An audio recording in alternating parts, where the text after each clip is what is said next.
3 consecutive days of all-time highs on the Nasdaq 100, the S&P 500 not too far behind. Live from New York City this morning. Good morning, good morning. Equities just a little bit softer here on the S&P. The countdown to the open starts right now.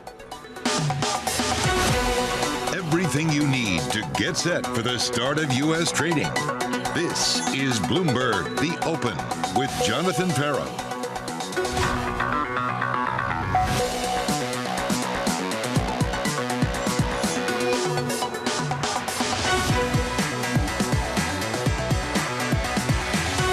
Live from New York, coming up, global disinflation silencing central bankers, FedEx tumbling after profit misses estimates, and Wall Street bosses planning tepid bonuses.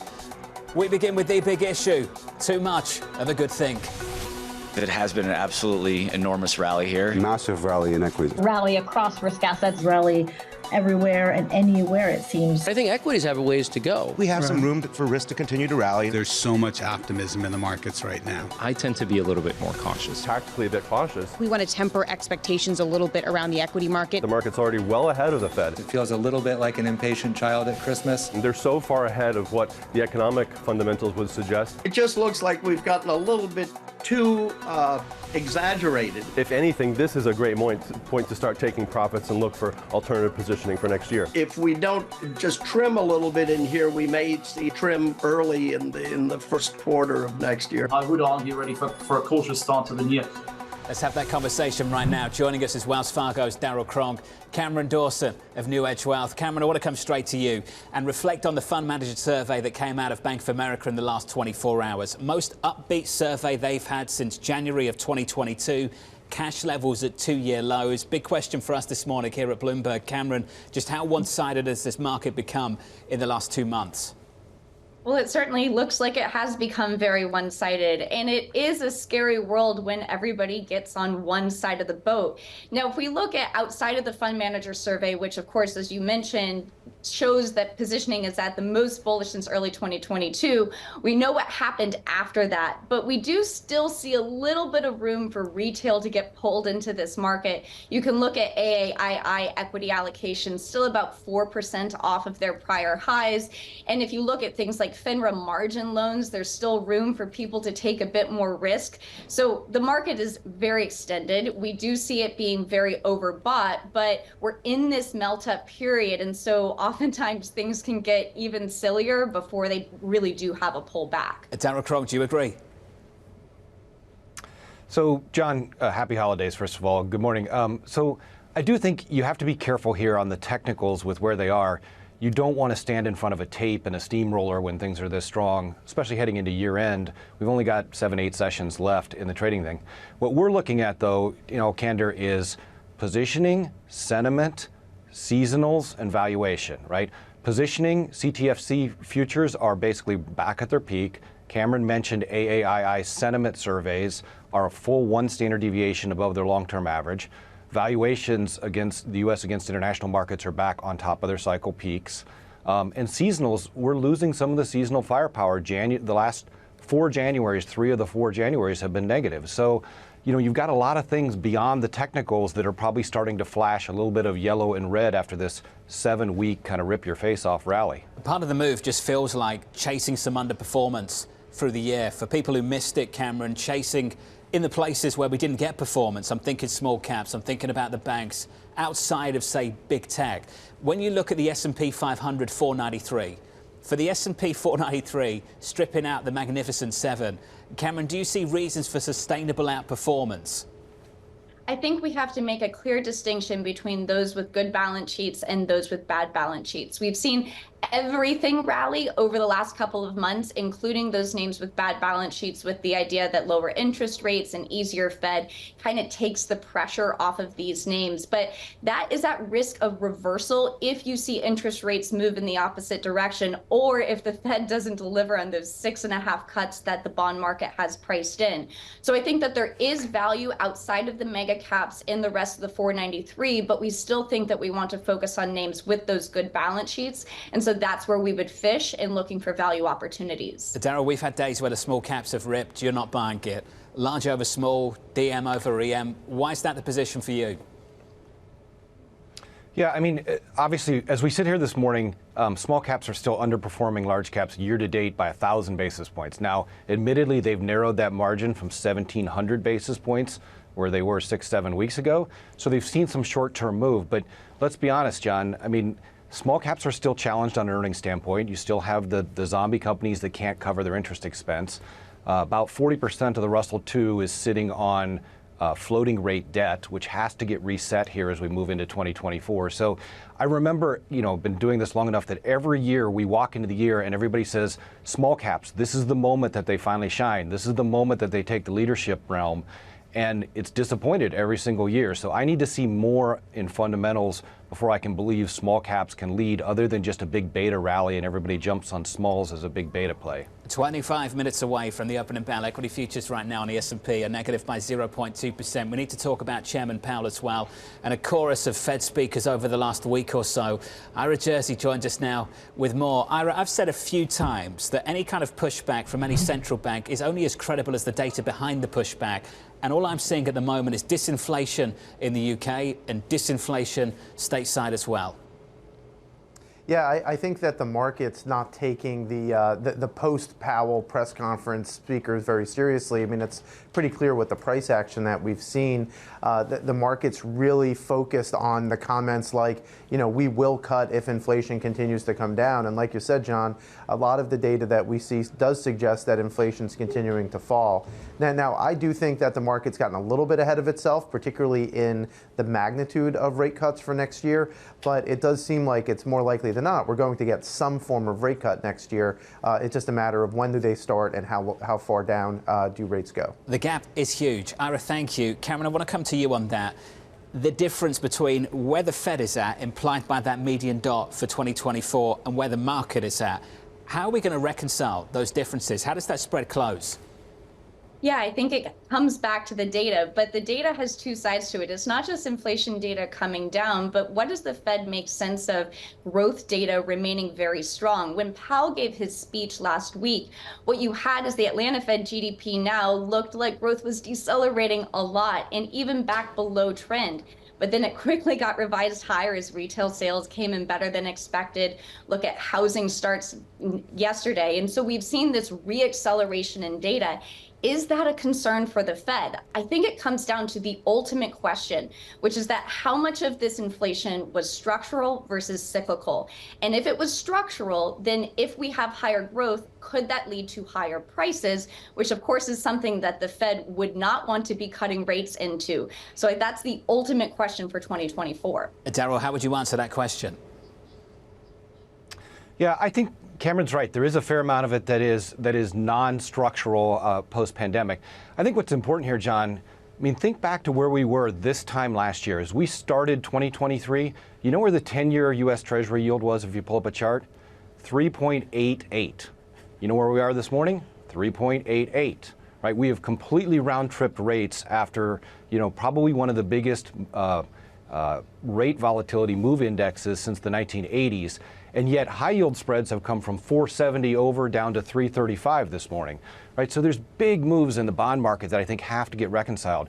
If bond volatility was the story and rate volatility was the story of 2023, now that we're sitting on equity low volatility for the cycle with a VIX of 12 and change, is equity volatility the story for 2024? We think it probably is in some ways. Cameron, what's your take on that? Yeah, I think that complacency is the biggest risk. And if we also add the dynamics of supply and demand in the bond market, one of the reasons why we have seen spreads come in so much for credit is because you've effectively had negative net new issuance as companies have retired debt. A lot of that now will turn positive, meaning we'll have positive net new issuance. What does that mean for spreads? And could we see some of that downward movement in spread compression actually reverse, even without going into a big negative credit event? So I think that, to Darryl's point, complacency probably is the biggest risk as we move into 2024. That could be a big story for next year, with high yield spreads incredibly tight, near the tights of the year. Daryl Cron, Cameron Dawson, going to stick with us about 21 minutes away from the cash open. Equity futures on the S&P 500 pulling back just a touch by 0.2% on the S&P. Let's get you some movers going into that open. Let's say good morning to Abby. Good morning, John. And one stock that is really weighing on futures, FedEx. Shares are down severely. Last time I looked, down more than 10%. This after profits did disappoint. Adjusted earnings missing by 4.8%. Sales were light by 1%. All of this on light volumes. On top of it, the 2024 outlook is disappointing the street. Citi calling it vague. General Mills also down about 4%. They beat estimates, but they cut their outlook as consumers are turning cautious. The company is seeing strong, what they are calling value-seeking behavior. And then finally, Alphabet, a bit of a bright spot here, up 1.4%, heading toward its fourth up day in a row, the longest potential winning streak in more than a month after they reached a $700 million settlement with states over its Android app store.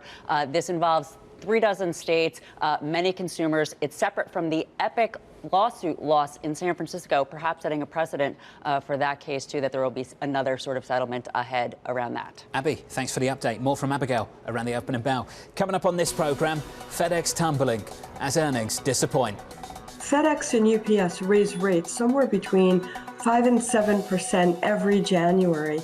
And at some point, you have to ask the question, do I really need to get my package there first thing in the morning? You see people trading down from express to ground. And that's the future. That conversation up next.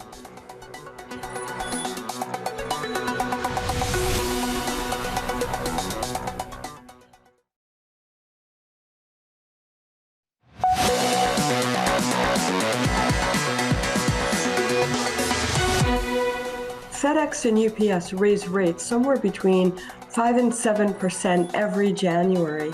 And at some point, you have to ask the question, do I really need to get my package there first thing in the morning? Can it get there in the afternoon? And to the extent the answer is yes, you see people trading down from express to ground. And that's the future. FedEx stock flying high on the year, punished today following disappointing results. The company's air freight unit struggling from overcapacity as commercial airline activity picks up. The CEO attempting to temper concerns, saying this: "I'm very confident the margins at Express will return."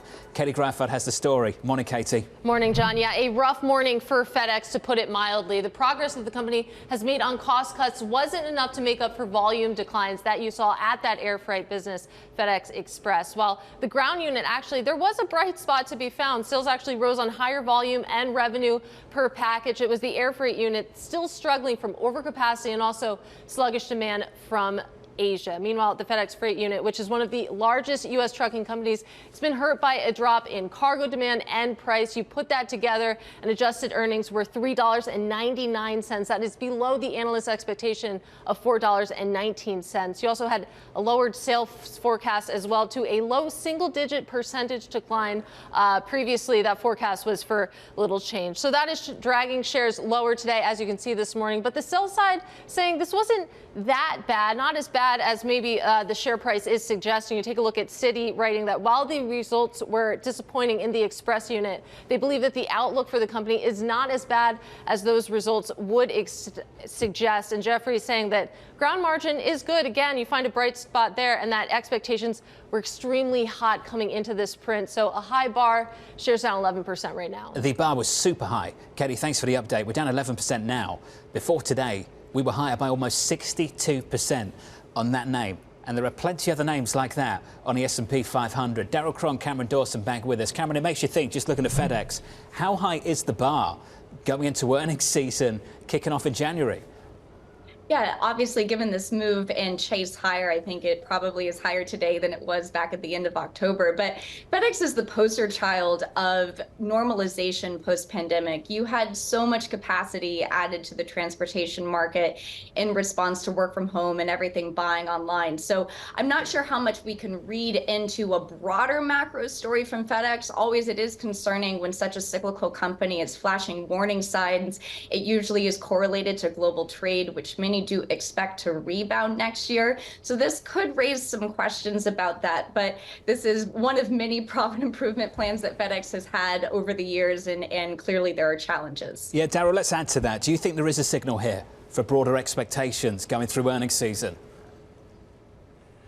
I actually do think there's a signal, and I think Cameron somewhat nailed it.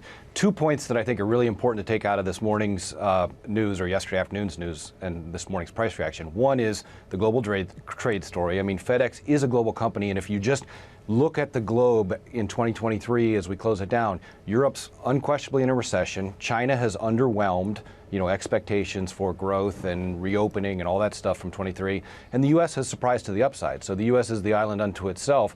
But if that global scenario and global trade doesn't pick up, you're going to see companies like FedEx continue to struggle. The second point, which I think is maybe even more important narrative, John, here is the pricing power at the top line, right? So yes, maybe people are trading down from express to ground, but the reality is, can companies push through that price increase that they've done the last couple years into 2024?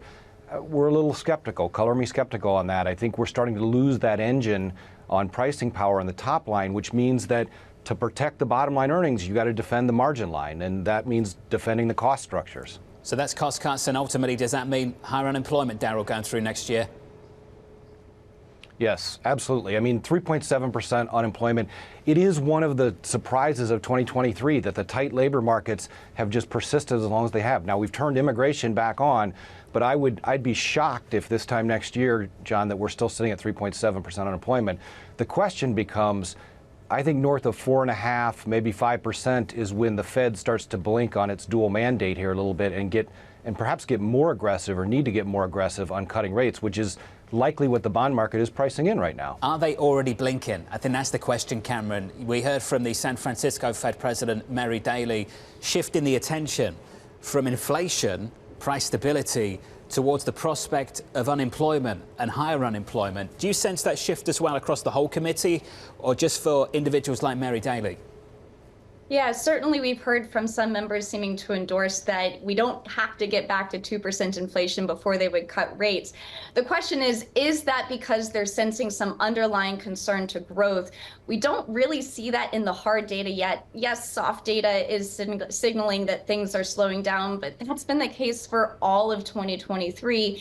It's not showing up in hard data yet. So that just means that maybe there are other things that they're considering. Maybe there is, and it's somewhat of a conspiracy theory at this point, but a relationship with Treasury funding needs and all of the bill issuance that's happened in response to the large deficit. How much did that, and maybe not spoken out loud, play into the fact that they did this pivot despite the fact that hard data is holding up? Given that you've just said it, I've got to ask you, do you think there's something to it? I think that there is something to it, simply because we saw interest rate expense move so much higher so quickly, to the point that it would constrain the Treasury's ability to continue to do spending as it was crowding out other areas. It's getting to the point that was getting even larger than the defense budget. So clearly that is something. It may not be part of the dual mandate, but clearly it's a consideration that likely led to this pivot, again, because the hard data doesn't necessarily support the narrative that the economy is rapidly weakening. So, Darryl, when we talk about the Fed put supporting Wall Street, are we really talking about the Fed put supporting Congress, supporting the White House? Well, that's probably a confrontational thing, right? Especially heading into an election year. But here's what I would say, John, right? The reality is, I think, and I would put us in this camp, what we probably expected or didn't factor in as much as we should have in 2023 is the immense amount of liquidity, primarily fiscal liquidity, right? When you think about what's happened with the budget deficit going from $1 trillion to $2 trillion, I don't think many were expecting that. Certainly the CBO wasn't. And then you also show this idea that the reverse repo market and the work that Treasury is doing around bringing that down from over $2 trillion to sub $1 trillion has infused a huge amount of liquidity into the markets. That supported risk assets through all of 2023. The question is, do they still have those levers into 2024 to pull to maintain that elevated level of liquidity that supports risk assets? I think that's the right question to ask as we get ready to turn the calendar here in 2024. And oh, by the way, John, happy holidays to you, my friend. Happy Christmas to you as well, sir. Can I just say that was a fantastic diplomatic dodge of that question I asked about 2 minutes ago, Daryl, but I won't ask it again. I want to talk about lessons from 2023 before you both go. A year ago, 12 months ago, looking out 1 year, looking out 12 months, the average forecast on Wall Street for the S&P 500, the average price target was 4,000 points. Based on where we are right now, we could finish 20% above that. Cameron, not everyone got it wrong, but most people did. When you reflect on lessons of 2023, does it help you as we look out to 2024? Expect the unexpected, I think, is the key lesson from 2023. But I think Daryl's point about liquidity probably is the most important lesson. We weren't counting on liquidity becoming more abundant this year, mostly as the Fed was raising rates and continuing to do QT, but it did. And that was the key source of multiple expansion. The upside to the markets did not come from the earnings line. It came because the market re-rated 20% for the S&P, 35% for the NASDAQ. Yes, we rolled forward and earnings are a boost into 2024, but that liquidity tailwind was the key driver of this upside. So the ultimate question is, where does that go in 24? Daryl Kronk, final word, please. Well, I think 2023, when it goes in the history books, will be a year of, falling inflation, which everybody expected, a stronger, more resilient consumer than I think most expected, including ourselves, tighter labor markets than most expected, and that abundance of liquidity. So I think what we've priced in now, John, in a lot of ways, is we've got all the macro tailwinds behind us, right? We've got the Fed rate cuts in, we've got the soft landing in, we've got the falling inflation or inflation having fallen. Now we need the micro to deliver into 24. We need companies to deliver in earnings growth again and not just multiple expansion. So I think that is what we have to watch as we turn the calendar. Daryl Kronk, thank you, sir. Cameron Dawson, to both of you, thank you for everything through 2023 as well. Always appreciate it. Thank you to you both. About 7 minutes away from that opening bell. Equity futures pulling back by 0.2% on the S&P. The earnings calendar, which is what Daryl Kronk's talking about. Middle of January, JP Morgan. You want some tech names? Early February. We should hear from Apple. Coming up on this programme, the morning calls, and later, George Bory of Allspring and why the Fed has set the stage for a bond market rally next year. That's coming up from New York. This is Bloomberg.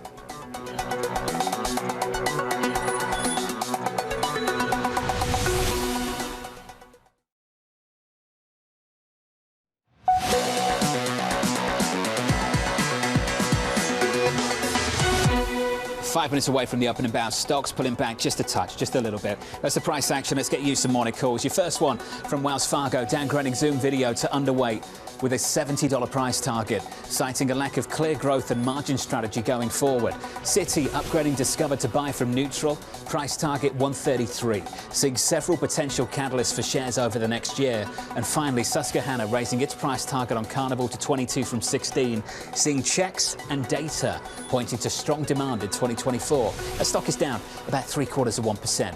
Coming up, Allspring's George Bory and why the Goldilocks moment is upon us. Your opening bell just around the corner.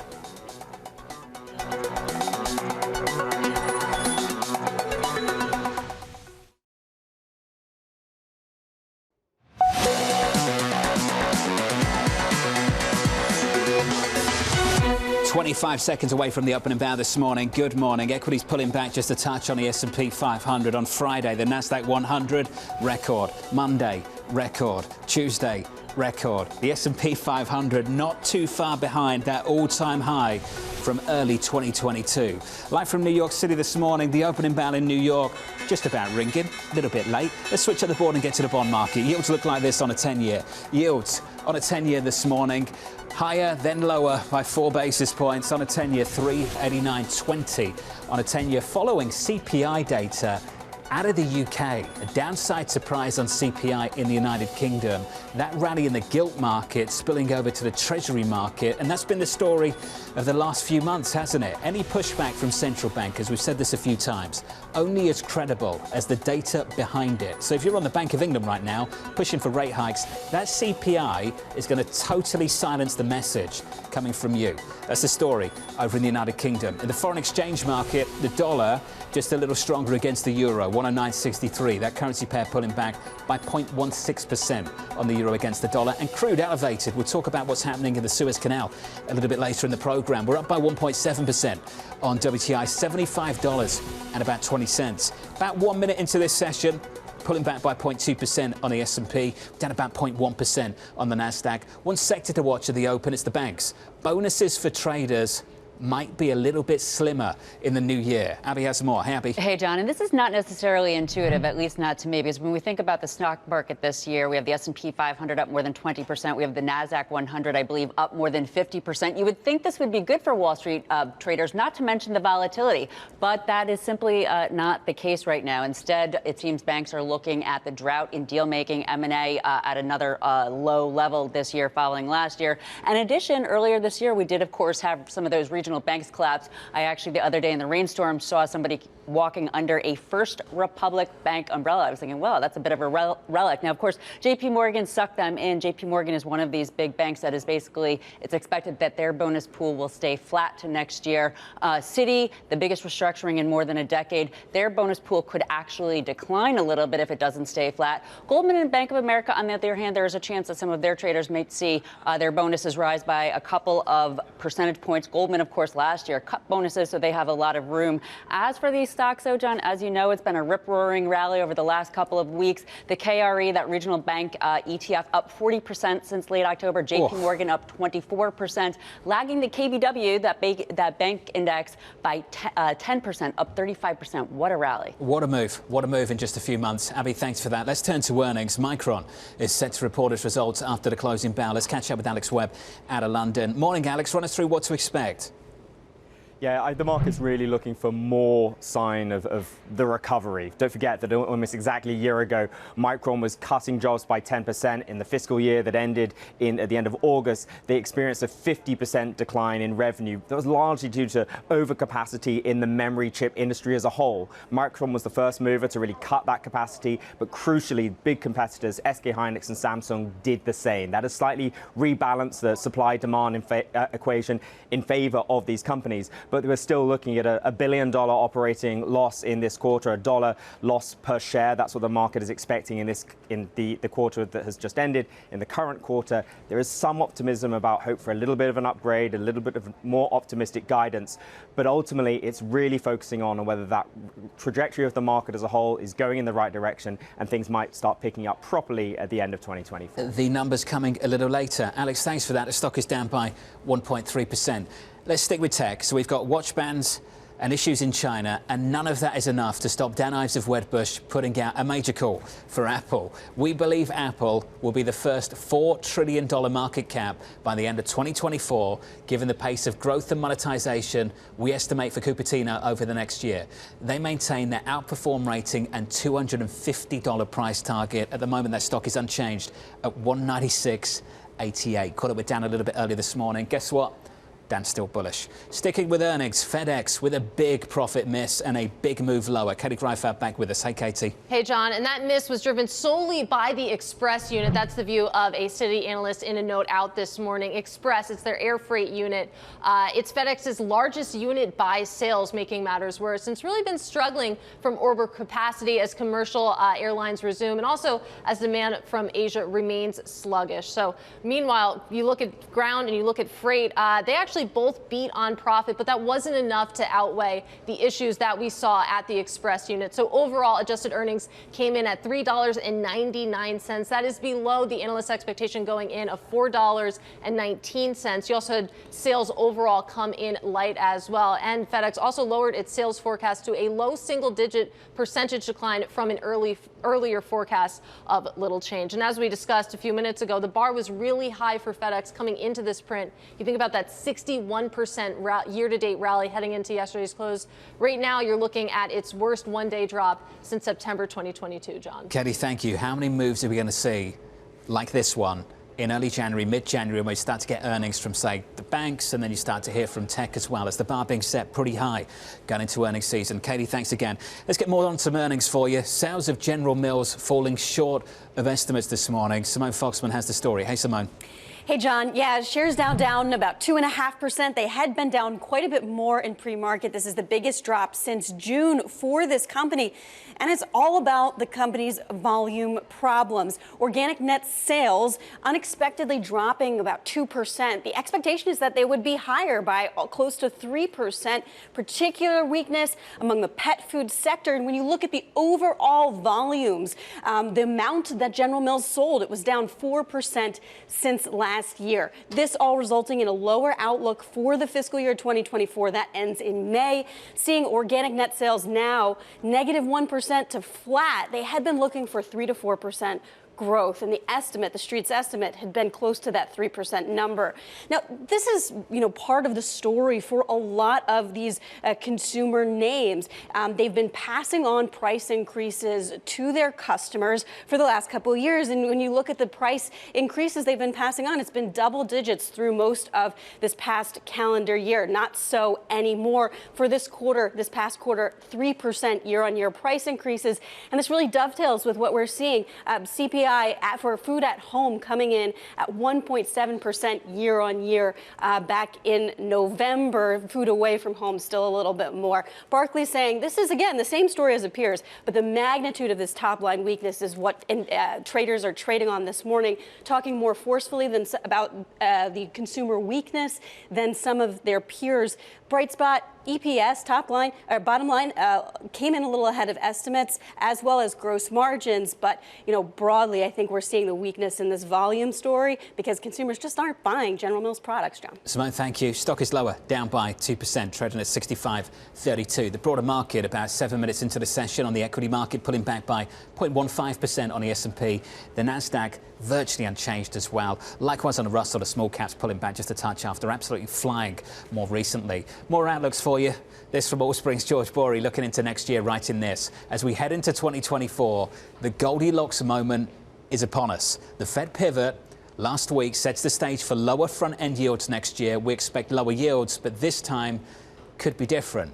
George joins us right now for more. George, you're dead on, and I want to build on it as well. And great to catch up, buddy, as always.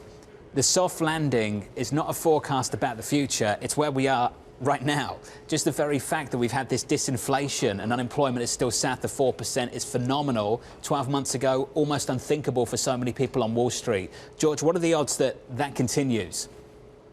Yeah, good morning, John, and thanks for having me on the show.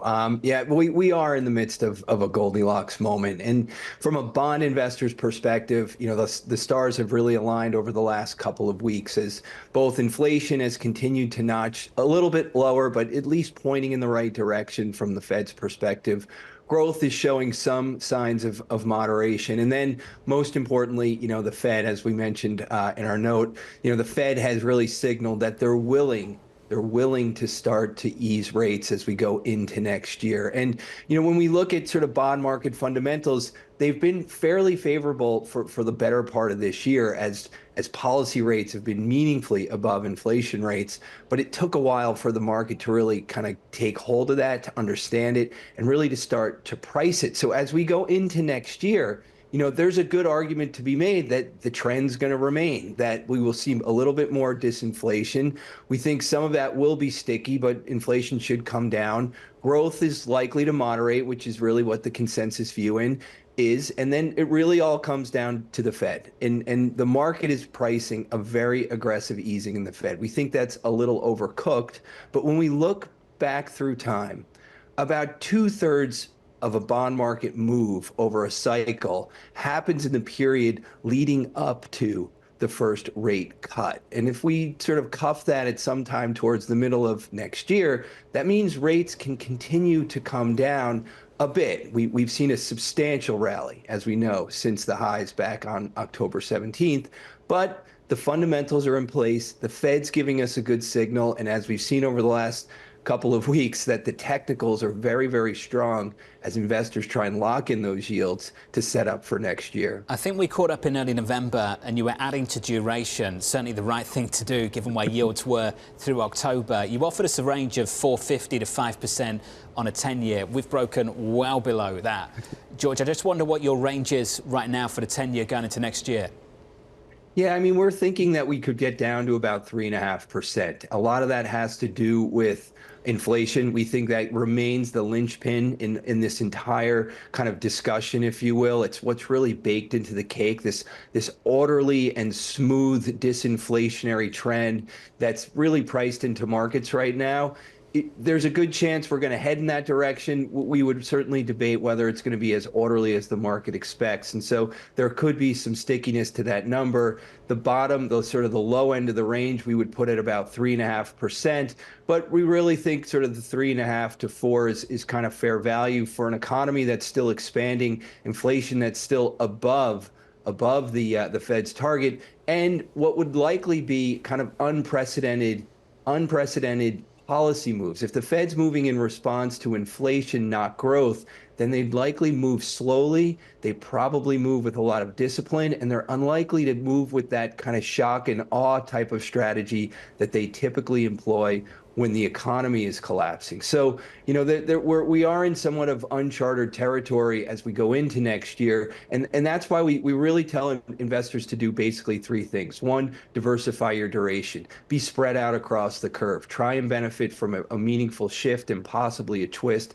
Number two, be as flexible as you can in your strategy. And number three, be very, very disciplined, very specific with your risk positioning, because we have these huge range of outcomes. Earlier in your show, you talked about the possibility of both a very hard landing or a very soft landing. We don't think that either of those happen, but they're distinctly possible. You're absolutely right, George. I think it's absolutely correct to make the distinction between easing and simply cutting interest rates. Not all rate cuts are created equally. If you're easing because growth has collapsed, that's a different story. If you're cutting rates because disinflation continues, but we remain above neutral, what are we talking about? George, so are we talking about, what, 75 basis points on slipping inflation?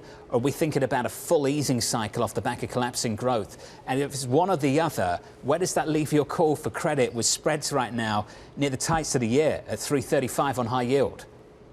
I mean, spreads are tight. We would certainly agree with that, but it means that spreads kind of get caught in a bit of a range, because that inflationary environment is still healthy from an economic perspective. So there's a lot of work to be done. You know, the one thing when we look across, particularly the corporate bond market, there's still significant dispersion. There's a lot of credit selection that can be done. And as we know, the cost of borrowing's moved up. So we expect to see a lot of credit volatility at the single name level. So picking those right credits becomes absolutely critical. And that's the difference between a 4% return and perhaps a 6 or 7% return in a typical bond portfolio. If we go into high yield, you know, we're going to be talking between 6 and 8%. And much of that's going to come down to which bonds do you actually own? Which companies are you actually lending to? And there are a wide range of outcomes. Default rates are still going up. The cost of borrowing is still relatively high. And we are facing into somewhat of a debt refinancing wave that's kind of coming at us. So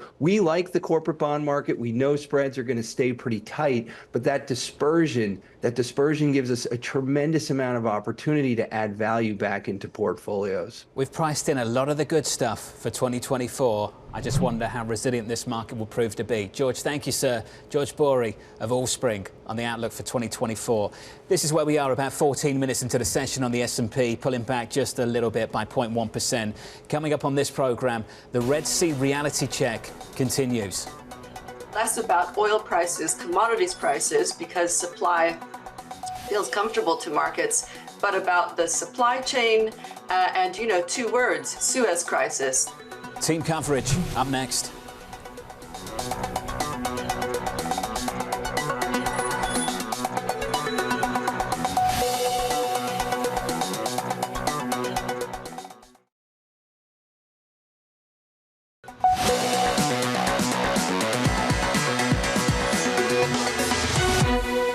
They're starting to get concerned because, you know, we're talking about Houthi rebels firing tens of thousands of drones, and the U.S. and the Western powers that have kind of cobbled together a so-called armada are blasting them with surface-to-air missiles. This is less about oil prices, commodities prices, because supply feels comfortable to markets, but about the supply chain and, you know, two words, Suez crisis. Tina Fordham there at Fordham Global, weighing in on the geopolitical tightrope. hanging over the Red Sea as Houthi attacks persist. The US and its allies wondering if a task force is enough, weighing an offensive hit on the rebel group at their nucleus in Yemen. Bottom line is, these attacks have to stop. They need to stop. They're unacceptable. The United States, our allies and our partners, will do what we have to do to counter these threats and to protect these ships. This as stalled operations in the waterway continue to ripple out, ship insurance jumping, oil extending a rally. Let's get to the team coverage. Simon Casey in New York, Katie Lyons in DC. Simon, first to you. Just on insurance, how much more expensive is it getting for the ships that can go through the Suez Canal?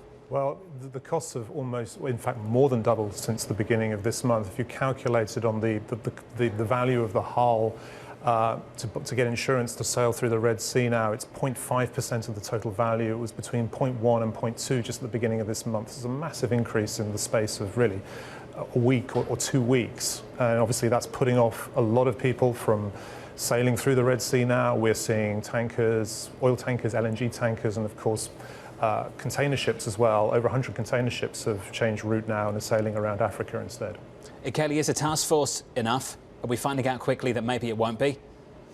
Well, that's the question the Biden administration is grappling with, John. Obviously, this maritime task force was announced just earlier this week, intended to continue the work the U.S. military is already engaged in this region. Those military vessels shooting down incoming missiles and drones, really operating defensively, helping ships that need it. But the question of whether or not this needs to move into offensive territory is what they are now considering. According to Bloomberg's reporting, the administration and together with its allies are looking at actually hitting the Houthi rebels directly at the source in Yemen in order to cripple their ability to go after these commercial vessels. According to Bloomberg's reporting, no decision has actually been made. The administration still would like to pursue diplomatic channels here, but given the disruption in trade flows we are seeing and the real freedom of navigation that is in question, they are under increasing pressure to do more. The issue, John, are the issues potentially, though, are many. On the one hand, when we think about the Houthis, this is an Iran proxy. They are backed by Tehran, and the U.S. is really trying to keep the conflict between Israel and Hamas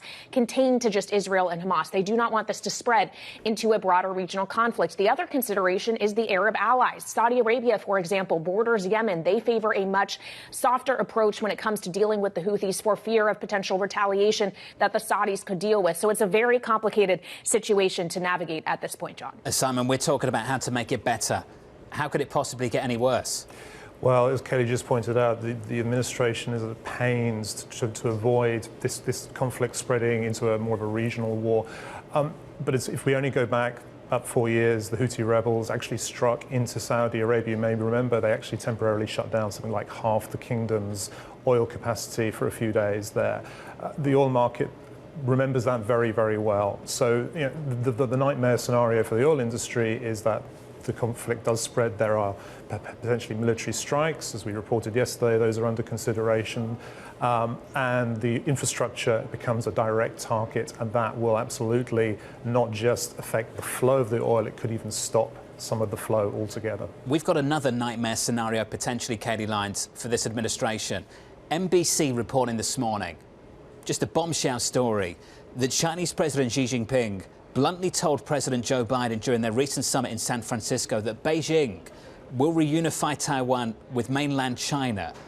This according to 3 current and former U.S. officials. Now, the timing has not yet been decided. Apparently, this is by peaceful means. Katie, what's the reaction in Washington to this one? Well, as you said, John, this is a major story because, of course, it comes at a time when China is seen as becoming more aggressive toward Taiwan, but also a time when the U.S. is trying its best to normalize relations with Beijing. As you said, this is a conversation that took place just over a month ago in San Francisco. Yes, timing is uncertain. Yes, Xi Jinping said he would prefer that this happen through peaceful means, not by force.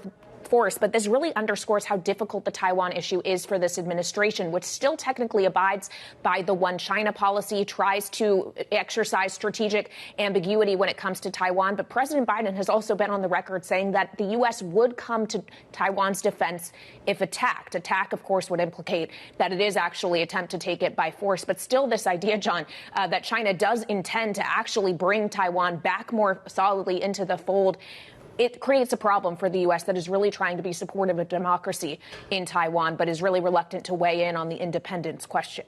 Katie, thanks for the update. Katie, Simon, to the both of you. Thank you. About 23 minutes into the session, your equity market pulling back by 0.1% on the S&P. Your trading diary up next.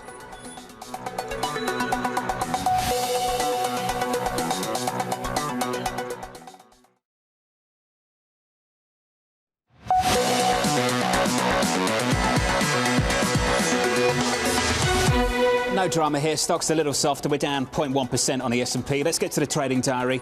This is what to look for today. President speaking at 1:45 Eastern on Bidenomics. Plus, Micron reports earnings after the closing bell. Thursday, US GDP, another round of jobless claims, followed by quarterly results from Nike and Carnival Cruise Lines. Friday, the bond market closing early for the holidays.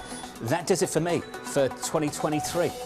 From New York City, thank you for choosing Bloomberg TV. I say this every year, and every year I mean it a little bit more. 3 thank yous. Thank you for choosing to spend some of your time with me. I appreciate it. Thank you for being the most sophisticated audience an anchor could ever ask for. And thank you for making me smarter. I appreciate that too. Enjoy your families. Nothing else matters.